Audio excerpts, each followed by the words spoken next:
Today, we become legends. So I know these Iceberg videos are a little bit out of date at this point. They were a trend from a fair few months ago, but I did a Smite facts Iceberg a while back, and that video did really well. And Smite mechanics are one of my favourite things to talk about, you know, the inner workings of how the game works, how you can use that to your advantage in terms of crafting your builds and things like that. And so today I decided to do a Smite mechanics iceberg, so this is going to be specifically facts about mechanics or the way things work within the game. We're going to have 4 categories. The surface facts, these will be generally fairly well-known facts that, like, if you've been playing Smite for a little while, you probably know most of these, but if you're new to the game, you might not know them. Shallow depths facts, which is like, if you're an intermediate player, you might know a few of these, there might be some you might not know. Icy Depths facts, which, like, you kind of have to be a fairly hardcore Smite player to know about these kind of things, and there'll likely be a couple you're missing from this category. And finally, Marianas trench facts, which is like you're going all the way down deep on the game. Most people probably won't know a lot of these ones down here, even myself. Like, I had to do a lot of research to find facts this obscure about Smite's mechanics. So yeah, without further ado, let's get in with the surface mechanics facts. So first up, a pretty simple one that I imagine most people probably know about, and that's AA cancelling.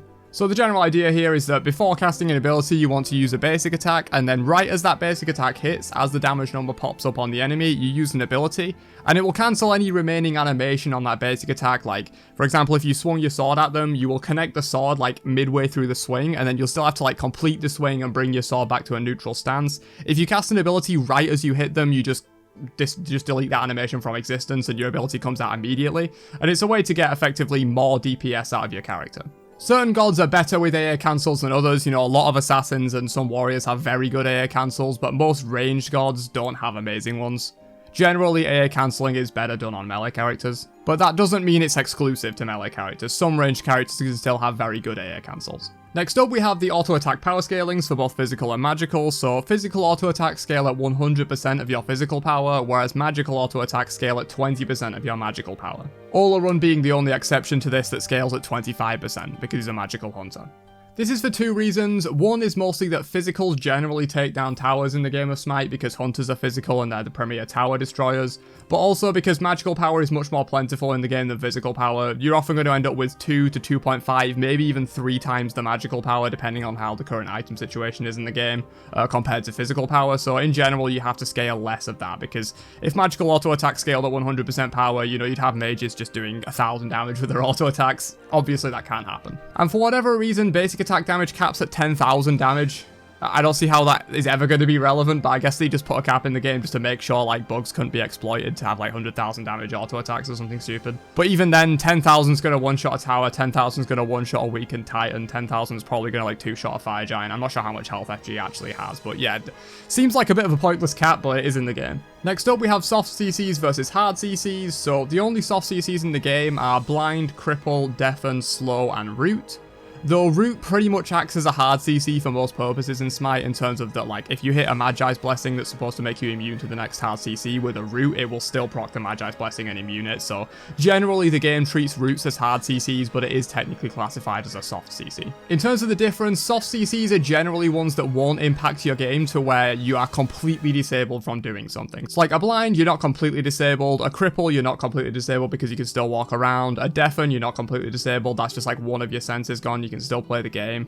If you're slowed, you know, you're not completely disabled, you're just walking slower. If there's a root, you can still jump out of the root, even though you can't, like, WASD move out of the root. Whereas hard CCs, like a stun, a knock-up, a silence, they completely stop you from doing something, you know, like, stuns stop you from doing anything, silences stop you from doing anything with abilities, etc. Next up, ranged basic attacks are 55 units in Smite, and melee basic attacks are 12 units by default. There are some exceptions to this, though, like Hachiman's 1 can extend his basic attack range, whereas some characters have basic attack ranges that are extended by default. Mostly these are melee characters like a Wheelix, Lancelot, Cucullin, those kind of ones. A lot of those are extended to 18 units over 12. The First Blood 500 gold bonus, this is a very common one that I imagine probably all of you know, but I thought I'd throw it in here anyway. You get 500 gold for the First Blood kill regardless of what the normal kill reward would be, so generally that's going to be a massive increase on what the normal kill reward would be, so it's very valuable to get First Blood. If you First Blood someone and then trade yourself immediately, it's still worth because you got 500, they got like 100 or something like that. All gods have the same base magical protections and magical protection scaling per level. Physical protection is the only thing that changes based on the god. And finally, for the surface facts, we have true damage. So true damage completely ignores enemy protections as if it didn't have any, but it will not ignore percent damage reduction and percent damage mitigation effects like from Spirit Robe or Horrific Emblem. Alright, moving on to the shallow depths facts. So first up we have effective health. So in Smite, you obviously have multiple ways to defend yourself against people. You have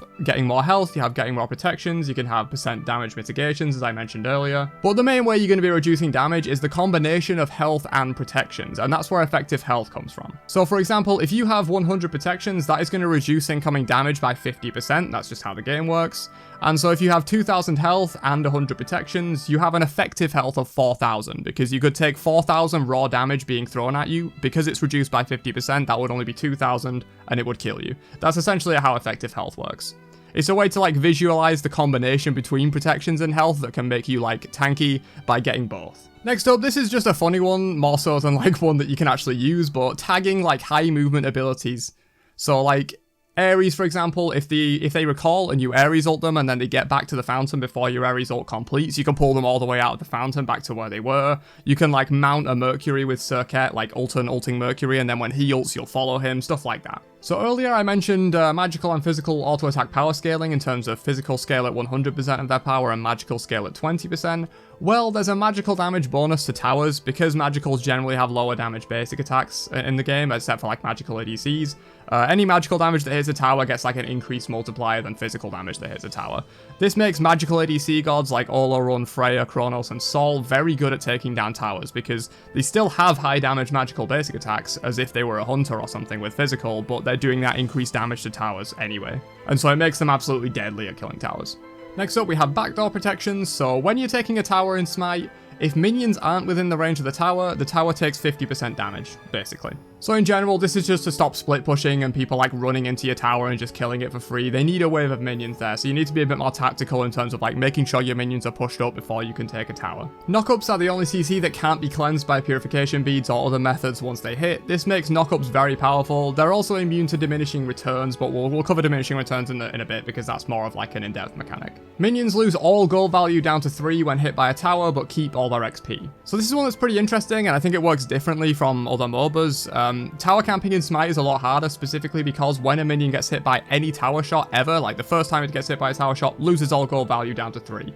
You can increase that by last hitting the minion, so last hit benefits will still work. But yeah, in general, you're going to lose a lot of gold by just sitting on a tower and let your minions get hit by it all the time, but you won't lose any XP. So like, there's much less XP snowballing in terms of like, if you're camping under your tower, you should still, in general, be even with XP, unless like the enemy's invading all your camps and things like that. But just minion wave for minion wave, you'll be even in XP, even if you're tower camping, but you'll be behind in gold. And finally, for the shallow depths, we have attack chains and why certain attack chains are better than others. So in general, slow, high damage attack chains that have very high scaling and like high damage first hits, so like some that have like a 1.25 times damage but like slower swing time first hit will be very good for auto attack cancelling that I mentioned earlier. This is because the slowness doesn't really matter when all you're doing is just like cancelling the animation as soon as it hits. That's not like quite as bad, and you want high damage obviously because you're just trying to weave in one auto attack. You're not trying to send out a flurry of auto attacks in between all your abilities, you're just throwing out one when you're AA cancelling. So slower, high damage, better for AA cancels. But then fast, low damage hit chains are better for items that proc on hit effects, so like for example kin size on a hunter. Erlang Chain is a good example of this because he has 2 auto attacks that are 0.5 times damage but 2 times speed. And so effectively, in the amount of time that one character would normally get 1 basic attack out, Erlang Chain can get 2 basic attacks out in that time, and that's why he's very good with items like Kin Size and Stone Cutting Sword and things like that, items that require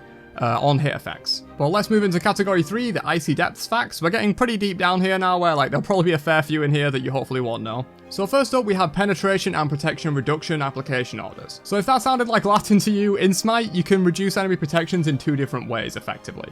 You can directly reduce their protections, this is called protection reduction, and will just straight up take protections away from them, or you can use penetration, which doesn't reduce their protections, but does ignore them. And there are also 2 different ways within those 2, so there's 4 different ways effectively. One is percent and one is flat. So you have percent reduction, percent pen, flat pen, and that's actually the order they apply in. So first up, you would have percent reduction items, like for example Void Shield that reduces, I think at the moment it's 15% of enemy protections around you, it used to be different. Then you would have flat protection reduction, so items like Stone Cutting Sword that reduce I think 8 protections around you, again used to be different, I think it was 10 before. And then you go into your penetration after those protection reductions have applied, and you'll have percent pen, which is things like like Titan's Bane, and then you'll have Flat Pen, which is things like Jotun's Wrath that just like straight up ignore 10 of the enemy protections. Them applying in this way with like percent before flat is actually very efficient because you want to do the percent first when the enemy protections are much higher because you'll get more value out of that percentage. And then you want to do your flat afterwards because you'll have like a higher percentage of their total protections being reduced by the flat pen. So for example, if they had 100 protections and you had 20% pen and 20 flat pen, if the 20 flat pen applied first, you will go down to 80 protections and then 20% of 80. Whereas when they apply in the way that they actually do in the game, you would apply the percent first, you would then have 20% off 100 and then 20 flat pen off of that value that you get from that. Next up, splitting XP grants a 120% total XP net. This is split evenly among all players in range, and regardless of how many players are there after 2, there's no more increase in like actual XP gained. So if you're soloing things, you obviously get 100% of the XP. If you're duoing them, you get 120%. But then even if you're 3 or 4 or 5, it's still only 120%, just split among more people.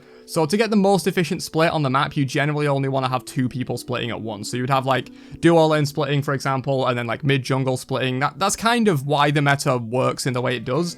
And that's why I like exploring the mechanics of Smite, because you can kind of figure out like why the game is played the way it is, even if you don't understand like at the top level. It can give you a lot of good insight into basically how the game works, is what I'm trying to say.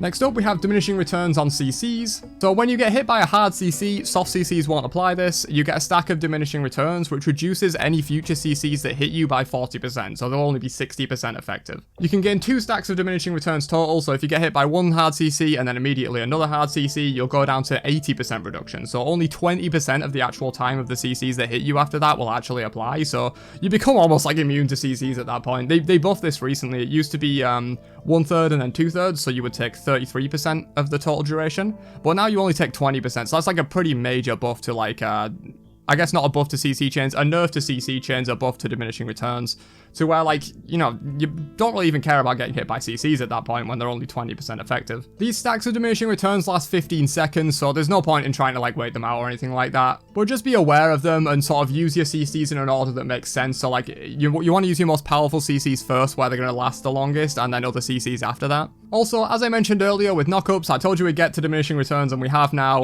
Knockups are completely immune to diminishing returns, so even if the enemy has 2 DR stacks, the knockup will apply full duration, not 20% duration. Also, all soft CCs that I mentioned earlier completely aren't affected by diminishing returns. This is only hard CCs that this applies to. Also, on the topic of knockups being immune to this effect, all animation-based CCs are immune to this effect. So like, for example, banishes, pushbacks, grabs, knockbacks, knockups, all those ones that are like displacement based, kind of like animation based, where like, I basically think about it in terms of animation based. So like, if you knock someone up, for diminishing returns to actually apply, the animation would have to speed up and they would have to get back down to the ground faster, and that's just not the way the game works. So that's basically how I view it in terms of remembering that like diminishing returns will only apply to certain CCs that aren't animation based. Next up, we have the self-applied movement penalties. So backpedaling applies a 40% movement speed reduction, strafing applies a 20% movement speed reduction, ranged basic attacks apply 50%, and melee basic attacks apply 35%. If you're doing multiple of these at once, they add up but can't exceed 50%. This is useful to know because obviously ranged basic attacks slow you by 50% already, so if you're ranged basic attacking, it actually doesn't matter if you're backpedaling or strafing to the side, you'll still move at the same speed anyway, so you may as well backpedal and strafe while you're firing your basic attacks as like a hunter or a mage ADC, for example. Whereas with melee gods, they have a slightly lower movement penalty for their basic attacks at 35% instead of 50%. This is just so that they can chase gods down better, because melees generally have to be like close range to do their things. That's just the nature of melee basic attacks. So you want a slightly lower movement penalty so that they can actually chase things. If it was 50%, it'd be a bit ridiculous. As soon as you auto-attacked, you just lose the enemy. But this means that if you're a melee god, it actually does apply a slightly increased slow if you're strafing or backpedaling while you're doing your basics. Usually you won't be backpedaling while doing your basics, but you might be strafing to like juke things and things like that, and that will increase the movement penalty from 35% to 50% and cap it out. Next up, we have the crit mechanics. So these were changed very recently. Crits used to function in a very simple way in terms of like, if you have 50% crit chance, you always have a 50% chance to crit. But they changed it recently to where streaks of misses, where you land a basic attack but don't crit, that will increase the chance of your next basic attack critting slightly, and it works the other way as well. So if you're critting repeatedly, you're going to have a lower and lower chance to crit on your next basic attack. Again, if you've been paying attention to Smite recently, you probably know about this one, but like older players that haven't paid attention to it, or newer players that have joined the game since they updated this, you might not know about it. And finally for this one, we have all the stat caps in the game. So attack speed caps at 2.5, lifesteal caps at 65% for magical characters and 100% for physical characters, Flat penetration caps at 50, protections cap at 325 but can be bypassed by certain things like abilities, so for example Fenrir's ult can bypass that. Percent penetration is capped at 40%, power displays a cap on like the little thing in the bottom left of 400 for physicals and 900 for magicals, but it's not actually capped, you can exceed that. Health is capped at 5500, HP 5 and MP 5 is capped at 100, movement speed is capped at 1000, though because of movement speed diminishing returns you actually can basically never get to 1000 movement speed. Cooldown reduction is capped at 40% and mana is capped at 4000. Alright, and finally let's move down to hopefully the most obscure facts in this video, the Marianas Trench Iceberg facts of Smite, where these are mechanics that hopefully none of you will know about, but if you're pretty deep on the game and have been playing it a while, you might know one or two of these, and if you're an absolute Smite god then you might know all of them, and if you do, leave a comment down below. So first up, we have percent damage mitigations protecting from executes. So this one actually no longer works in the game. This was from like way back in the day. They've kind of fixed this now. But because executes in the game don't just insta-kill the god, they're not coded that way. They do 9,999 true damage. You would think, how is a god ever going to survive 9,999 true damage? Like, I explained true damage before, it completely ignores your protections. How are you possibly going to do that? But, if you remember, I did say that true damage is still reduced by percent damage reductions applied to the enemy and percent damage mitigations applied to the target. This made for some really interesting scenarios way back in the day where you could use like Bacchus, whose 1 provides some percent mitigations, build things like Spirit Robe, Horrific Emblem to reduce the enemy damage, and you could actually reduce 9,999 true damage down to like 600 or something, and if you had enough health, like 30 to 40% of your health, which is like the execute threshold for most things at max rank, you can actually survive it. And so like if you had 1,000 health left at 30%, like if you had 3,000 health or something like that, and you only take 600 from the execute because of all these damage reduction and damage mitigation effects, you could actually survive executes. Again, as far as I know, you can't actually do this in the game anymore. I'm not sure if they like patched the way executes work or if there's simply not enough percent mitigations in the game to do it anymore, but way back in the day you could do this and it was pretty funny. So I've talked about diminishing returns on hard CCs in terms of stacks of diminishing returns, but there's also diminishing returns on slows. Slows are the only soft CC to actually have any kind of diminishing returns. The other ones don't at all, but slows work in a kind of unique way in Smite because they're a unique CC, to be completely honest. Because not only do they have a duration, they also have like a percentage effect, which most of the CCs don't have. You know, if you have like a silence, you're silenced or you're not silenced, and then it has a duration. With stuns, you're stunned or you're not stunned, and it has a duration. Whereas like slows can be like 40% slows, 60% slows, etc. So the way the formula works on diminishing returns for slows is 100 times the total slow divided by the total slow plus 60. And this is a way to essentially stop slows getting like at ridiculous amounts like 80, 90, 100%. This is like a soft cap on slows effectively. Multiple slows apply additively but are still subject to this formula, so if you applied like a 20% slow and then a 40% slow to someone, that would be 60% total, but then you run that through this formula, so it would be 100 times 60 divided by 60 plus 60, and then that will come out with your total number. I don't know the mental maths on that one, but I'll probably put it in the video. And you can see that it will be much lower than the actual 60% that was calculated once you add all the slows together. So you add all slows together and then put them through this formula, and that will be the total slow applied to you or to the enemy or whatever. Next up, we have the 1 damage auto attack. So again, like the percent mitigations protecting from executes, I'm not sure if you can still do this in the game, but with many percent reduction and mitigation effects, you can actually get a 1 damage basic attack. This is using Ao Kuang's hit chain because he has a very low damage initial auto attack hit, and then using things like Kepri ult for damage mitigation, Shell, all that kind of stuff to just make it so that you take almost no damage, and then you can actually do 1 damage with an auto attack in the game. I just thought that was funny. You know, it's not exactly a unique mechanic you can make use of like I've mentioned for a lot of the ones in this video, but it's funny. Next up, we have the support bonus. So I was going to put this one higher up in terms of the Iceberg, but I genuinely feel like not many people know about this, and I didn't actually know about this until fairly recently. But it just makes sense in terms of the actual like game and how it works and the problems it fixes. So support bonus is that in Conquest only, this doesn't apply in any other modes, the lowest level player gets a 35% increased shared XP bonus. This won't apply to any solo XP they get, they don't just get 35% increased XP total. Obviously, because this is designed to be the support bonus, you want to be sharing XP because that's what supports do in the game. This would also be applied after the shared like splitting XP, I would believe, so like it would be 120%, so if the support's splitting with 2, they would get 60 and then their ally would get 60, and then it would be 35% increase on 1, that's 60. So 35% of 60%, you would increase by that much, and then that's how much XP the support player would get. And finally, we have the AoE lifesteal multiplier. So any lifestealing ability in the game will have this lifesteal multiplier applied to it, which is 33%. This is essentially so that lifesteal doesn't get absolutely ridiculous on area of effect abilities. You know, these mages that do like 1,000 damage to multiple targets with like Scylla 2 or something like that, they would just heal a ridiculous amount. But on the topic of Scylla, one interesting fact about this AoE lifesteal multiplier is that Scylla's 1 is single target. So the game classes it as a completely single target ability.